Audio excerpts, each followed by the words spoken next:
ଦୀପାବଳିର ଦିନ ପାଖେଇ ଆସୁଥାଏ। ଟିକେ ଚଢ଼େଇର ଅଭାବ ଯୋଗୁଁ ତା ଘରେ ଦୀପାବଳି ପାଳନ କରିବାକୁ ପଇସା ପତ୍ର ନଥାଏ।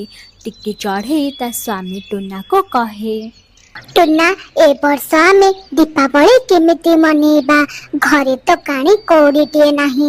ପିଲାମାନେ ପ୍ରତିବର୍ଷ ଭାରି ଖୁସିରେ ଦୀପାବଳି ମନାନ୍ତି। ଏ ବର୍ଷ ବି ତାଙ୍କର ଇଚ୍ଛା ଥିବ ଦୀପାବଳି କରିବାକୁ। ଟିକି, ମୋର ବି ସେଇ ସମାନ ଟେନସନ୍। ମୁଁ ଚାହୁଁଛି ଘରକୁ 2 ପଇସା ଆଣିଲେ ପିଲାମାନେ ପ୍ରତିବର୍ଷ ଭଳି ଏ ବର୍ଷ ଦୀପାବଳି ବି ଏନ୍ଜୟ କରିପାରନ୍ତେ। ଆମେ ଏବେ ଆଉ କ'ଣ କାମ କରିବା? ଦୀପାବଳି ତ ପାଖେଇ ଆସିଲାଣି। ଯଦି ହବ ଚାଲ କିଛି ବାଣ ତିଆରି କରି ବଜାରରେ ବିକ୍ରି କରିବା। କାଳେ 2 ପଇସା ମିଳିବ।